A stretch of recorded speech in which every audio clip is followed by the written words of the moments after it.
Hi, I'm Faisal Khan, Cisco Collaboration Instructor at Voice Bootcamp. In this video, we're going to describe the Cisco Collaboration Solution Architect for high availability. Now, high availability is supported to two type of high availability is supported by Cisco. You got high availability 1-to-1 ratio, and you got high availability for 2-to-1 ratio. So we're going to start with a simple one, 1-to-1, where for every primary server you should have one secondary subscriber as a backup. Now, before we dive into those two type of model, let's discuss about the need for high availability. Now, keep in mind that when you are designing a solutions, you always want to make sure that you keep into consideration what will happen if one of the server goes down, or whenever you are making an upgrade to a process or your solutions, what happened during that upgrade.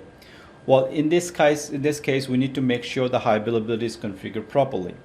First of all, you want to make sure your node that you configure should be deployed in a high availability infrastructure. That means it should have a primary server with a backup redundancy. It should have a proper power supply applied to it, so ensure that one power supply goes down, secondary power supply can continue to provide the services. And you also want to make sure that UPS is also deployed properly, because a surge can cause outage as well. Now, from a server perspective, you want to make sure that your servers are connected to multiple upstream switches, because what you want to do is that those upstream switches can be used. If one of your switch goes down, you could use the secondary switch for continue to services.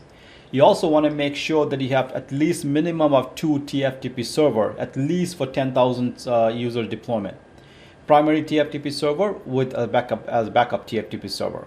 Now, if you are going to deploy call processing, which you will, in that case, you want to deploy that in a 1-to-1 redundancy.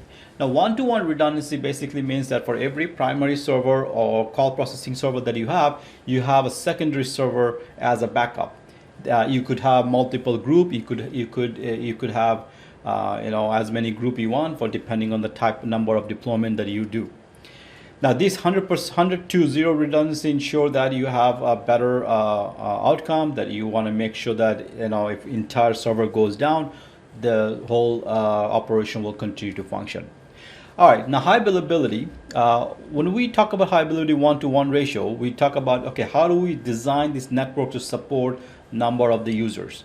Well, first of all, you have to keep in mind that Cisco recommendation is that anything over 1,250 users, that you should think about deploying solutions for 10,000 phones, for example.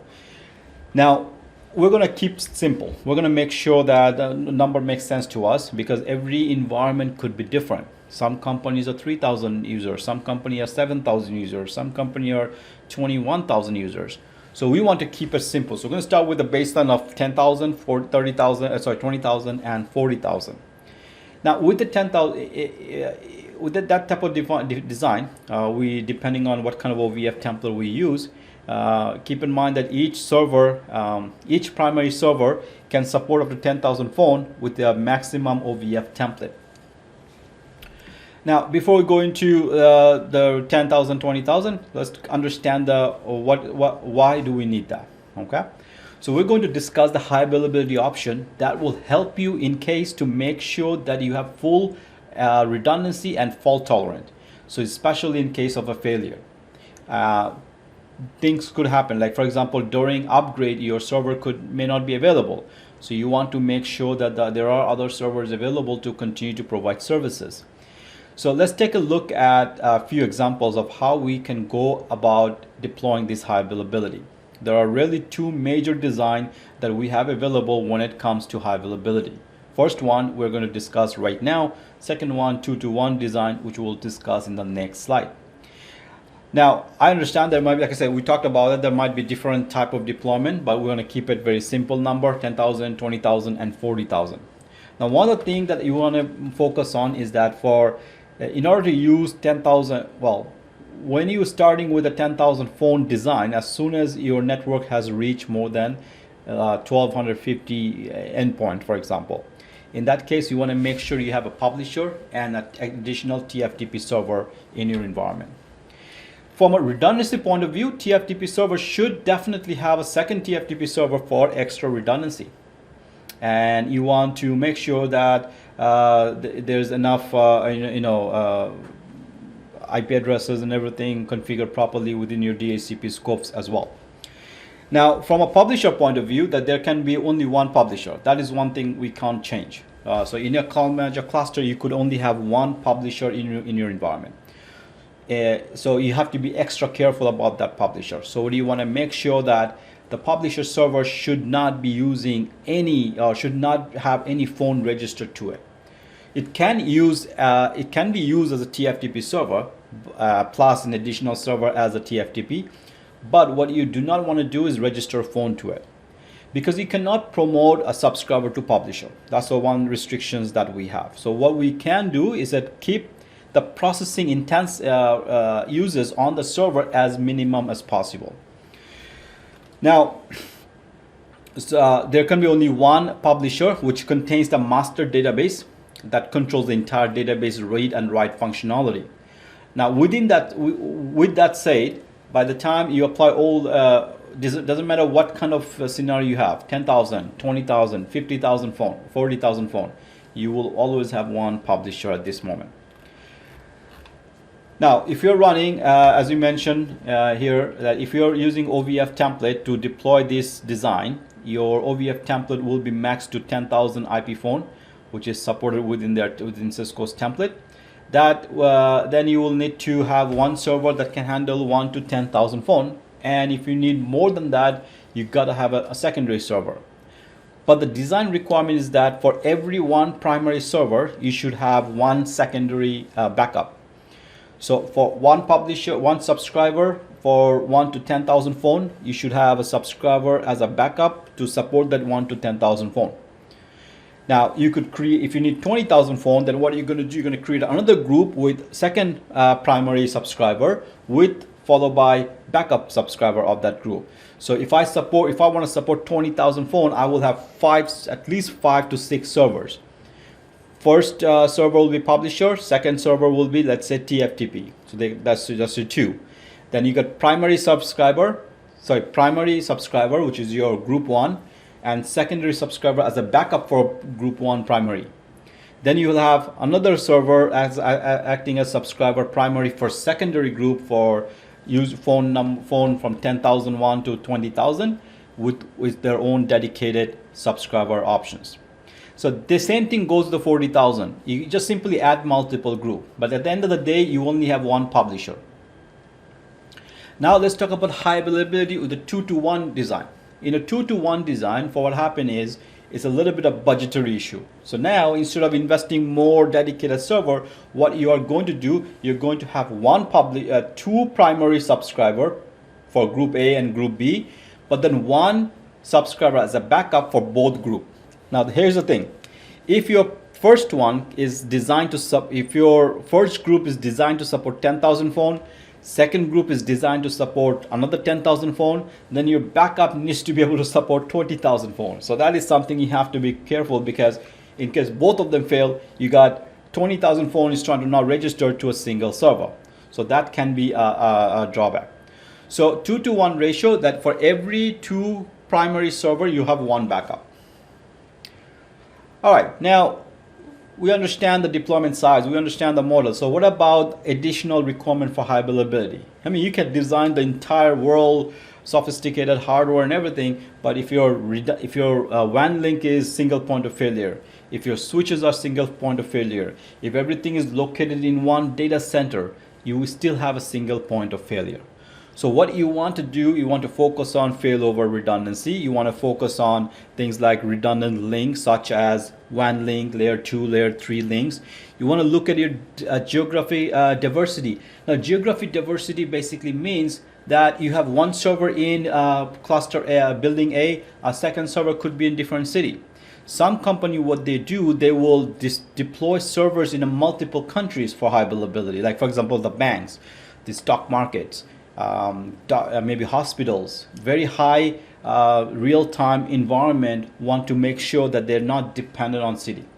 I had a customers in Afghanistan, which is Russian telecom, and they have servers distributed in 2 different cities due to the volatile nature of the city that they are in. So you want to make sure that you deploy these solutions not just from a server perspective, but external factor that could affect your deployment model. Site-based design. When you're designing this network, one of the first things they'll ask you, or in an interview, or when you're going for a job or project, what is the largest size have you deployed?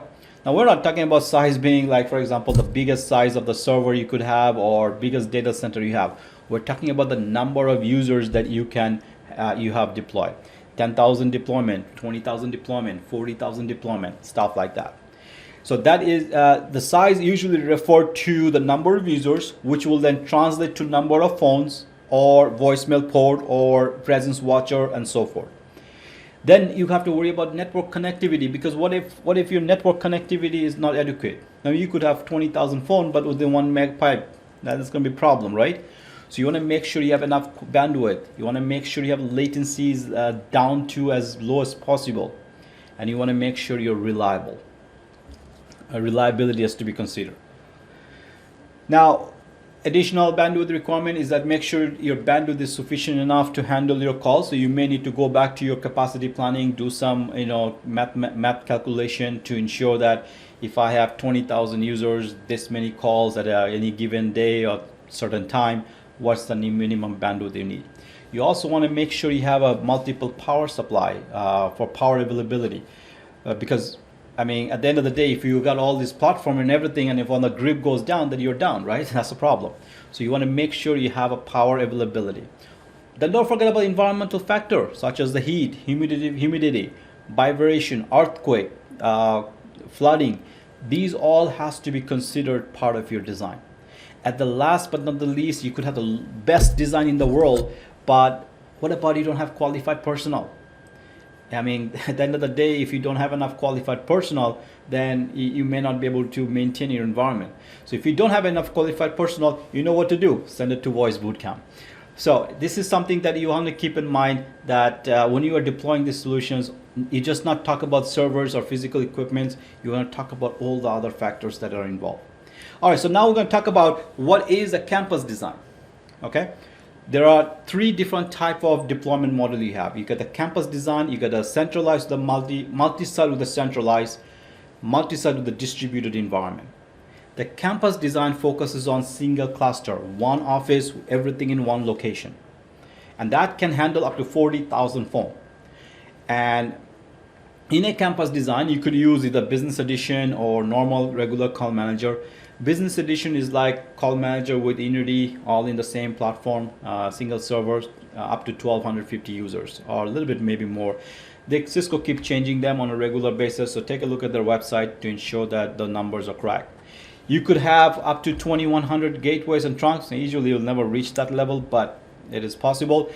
Advantage of that is everything is centrally located. That means your DSP resources are located centrally, your QoS and everything is configured in a same infrastructure. No need to worry about any sort of WAN link or whatnot. You could use high bandwidth codec because it's a local area network for both audio and video, and you can use telepresence servers. You could use 1080p frame for your video, whatever you can, because in a local area network, you nowadays have gigabit of connections from end to end. Then you have a multi-site WAN with a centralized call processing. Multi-site WAN with a centralized call processing is still a single cluster call manager, but with one or two branch offices. Now the phone that you have in a branch office, they will register to your call manager within central office across the WAN. So now what you have a dependency. So the branch office goes down if the WAN goes down. So that means they gotta have a redundant path. So that is one thing you have to consider. The fact that you have a WAN connection to go to branch office, what you want to do is that you want to make sure that you use an appropriate codec across the WAN. The recommendation is that you use G711 when your call remain within the local area network. But the moment you're sending calls to WAN, then you have to reduce the bandwidth to G729 or ILBC. We will talk about this codec later in the course. But in this scenario, that is one thing you have to keep in mind. But if the branch office phone lose connection to the WAN, then what happens is those phones become basically useless. They won't be able to register to the call manager. So either you have a secondary backup link, or you could put a subscriber server in that branch office as a one way of going solving the problem. Other way of solving the problem is called SRST, Survival Remote Site Telephony. We will talk about that later in one of the modules that we have. Now, when you have a multi-site with a centralized call processing, one thing you want to keep in mind is that we can use call admission control to restrict how many calls we send to that particular site. So I can configure to send 5 calls, 10 calls simultaneously between that site. So that's one thing you want to keep in mind. All right, then you have multi-site with a distributed call processing, where you have a multiple call manager cluster, whether it's a single campus or multi-site with centralized. They're all connected to each other using either SIP trunk point-to-point, or SIP trunk through the cube, or a SIP trunk via Cisco Unified Session Management Edition. Now, same restriction apply for each cluster. 40,000 phone, 2,100 gateways, 22,000 locations, and all the other stuff. But now, only time the call will go across the WAN if you're calling from one cluster to another cluster. That is one of the things that you have to keep in mind for distributed call processing. By using distributed call processing, you get to use unlimited number of users, because all you really need to focus on servers and deployments. Now, when you have a distributed environment, one of the things it can use to ease up is that if you have more than 3 or 4 clusters, Cisco recommendation is that you should use Session Management Edition to manage the connectivity. So what is a Session Management Edition? Session Management Edition is basically additional call manager cluster with no endpoint. All it is a SIP trunk or MGCP trunk or H.33 trunk to different devices or clusters. Now, if you are clustering across the WAN, that means if you are putting a server in one location and subscriber in a different location, like different city, then there is a bandwidth restriction. That means your round trip delay has to be 80 milliseconds or less. And the minimum bandwidth between the sites should be 1.544, which is the band speed of a T1, and 900 kilobits per second for every 10,000 BACA, which is called busy hour call attempt. You want to make sure that the bandwidth is adequate enough to handle the replication. If your servers is outside that 80 milliseconds, such as, for example, if you put a server in Toronto and one server in Singapore, it's going to be over 80 milliseconds. Then what you have to do, what's going to happen is your database will not be synchronized. They will be out of sync. It's not the whole thing is going to crash down or one side will be totally blocked from operating. No, it's just going to be unsynchronized. If you make any changes to the publisher, the subscriber may not see that change. That's the worst thing that's going to happen. Now, Session Management Edition is basically another Windows Cloud Manager cluster, which is designed to only provide SIP trunking between one cluster to another cluster. It is basically contain nothing but trunks. And Session Management Edition is the same software as a call manager, which is designed to provide centralized dial plan, PSTN, and other applications. It's a call manager cluster with no endpoint register. Now, the few things you have to keep in mind when you're doing clustering across the WAN: make sure your delay is less than 80 milliseconds. Jitter is set to as low as possible. Packet loss should be less than 1%. Bandwidth should be adequate enough to handle all the calls, and make sure you have QoS deployed overly. Now, that is all good, but then how do I configure redundancy in Call Manager? You do that by creating Call Manager group. A Call Manager group can contain 3 Call Manager processing server at a time, but a cluster can have maximum of 8 Call Manager server acting as a call processing device. That means server where phone actually registered to. And you want to make sure that publisher does not do any call processing. Now, even though you could have 8 Call Manager server in a cluster that is acting as call processing, the total number of servers you can have in a cluster is 21. but the remaining 12 to 13 server could be used for dedicated function such as TFTP, conference bridge, CTI manager, and etc.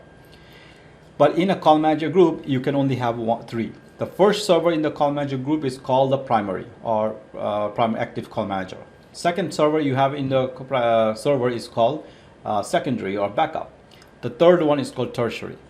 Now your phone will send a keep alive to primary call manager every 30 seconds to make sure it is up and running. It will send a keep alive to secondary call manager every 60 seconds to ensure that secondary server is up and running. But it will not send a keep alive to tertiary until one of the primary goes down.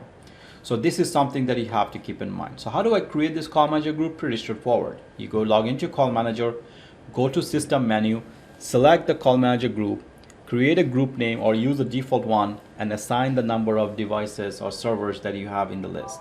So let's go take a look at in one of our lab. All right, so here we have our call manager running. So let's go and log into our call manager.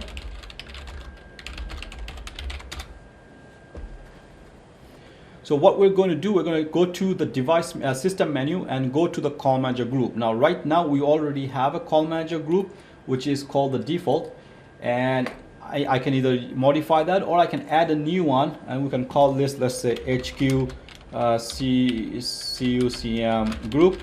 And in this group, we will have this call manager. Now, you will have 8 of them, but right now we only choose one because that's what we have. And if I have more than one, I can change the order of them by using this up and down arrow key. So once you have the call manager group is defined, you need to apply that. And the way you apply the call manager group to the phone is using device pool. So we go to device pool, system menu, and we have an existing device pool, or you can make a new one, doesn't matter. HQ device pool, and you will see the call manager group is applied right there. HQ CUCM. And once the device pool is applied to the once the call manager group is applied to device pool, what you're going to do, you're going to go to the phone and apply the device pool to that phone. That's how the phone knows which call manager group it belongs to via the relationship of device pool. So phone has a device pool has call manager group has the list of servers. So I can choose the device pool right here. So what happened is when I save the configuration, the call manager or CUCM server will push the config in an XML file to the phone, and in that XML file, the phone will know which 3 call manager it can register to: primary, secondary, and tertiary. So that's pretty much it for this book, this particular chapter. So keep in mind, high availability, there are 2 types of design you have: 2-to-1 design or 1-to-1 design. 1-to-1 design, you have for every primary server, call processing server, you will have a backup call processing server. Whereas 2-to-1, for every 2 primary call processing server, you have 1 backup. Clustering is important. You can have 21 servers in your cluster with the 8 as a call processing device. Call manager publisher should not be used as a call processing device. It should act as just a TFTP and master database functionality. You should have a secondary TFTP server should you use more than 1250 phones. And if you are going to use 1250 phones, then make sure that your design should focus on 10,000 deployment model. All right, so I hope you guys have a better understanding about the deployment and availability, and I will see you in the next video.